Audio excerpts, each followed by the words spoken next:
This clip is brought to you by SaveWithConrad.com.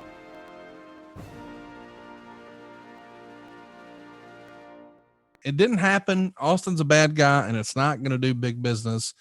We're hoping to do big business next week. But before we talk about next week's topic, I want to do a couple of fan questions. Christian says, were you ever concerned about your spot when Vince brought WCW and ECW back? That's interesting, I guess. But, you know, whenever you hear there's going to be an influx of new talent, I'm sure some guys worry, oh, what about my spot? But at this point, that's probably not even crossing your mind, right? It wasn't, but I will say this. The only time I get worried about my spot, I don't get worried while I'm wrestling, not while I'm performing. As long as I'm healthy, it's when you get injured and you're sitting at home and you're worried about what's going on with the company and how they're progressing, and you're not progressing at all because you're home with injury. That's when I worry about my spot. Never worried about it while I was performing. Nobody was going to take my spot from WCW. Let's do another one here. This is from Richie. He says, was the plan always to feud with Stone Cold after the comedy vignettes, or is it something that just naturally happened? That's an interesting question. Did you already know as you're doing the funny ha-ha, we're going to wind up working together?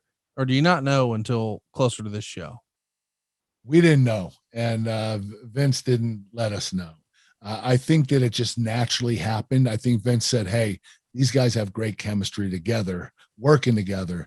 If I pair them up against each other, they'll probably have even better chemistry. And Vince was absolutely right. So I don't think it was planned. I think it was brought up in the moment. And Vince decided that he wanted to pit Stone Cold Steve Austin versus Kurt Angle. Elite S. Chris says, what was the vibe in the locker room at this point on the Invasion angle? That's an interesting question. Were the guys afterwards, not the guys involved in the match, but the other guys thinking, oh, this thing's dead on arrival? Or were they excited to be involved themselves, do you think?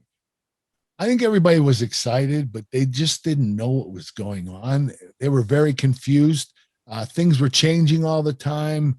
WCW is supposed to be aired on Raw every week, and that changed. And just everything was changing all the time. And, Vince was bringing in ECW, and there were just so many facets going on at the same time that we were confused of what they were trying to accomplish. And, obviously it was the Invasion angle that they wanted to try to accomplish, but I don't know how long they wanted to do it for or what it was for. I just know that Vince purchased the WCW and wanted to continue on with it. And it just didn't pan out. Hey, it's Conrad Thompson. Thanks for checking out the podcast here on YouTube. Be sure to hit the subscribe button and the notifications bell so you get a notice anytime we upload some new content.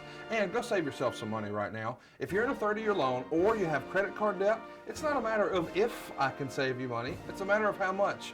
Find out right now for free at SaveWithConrad.com.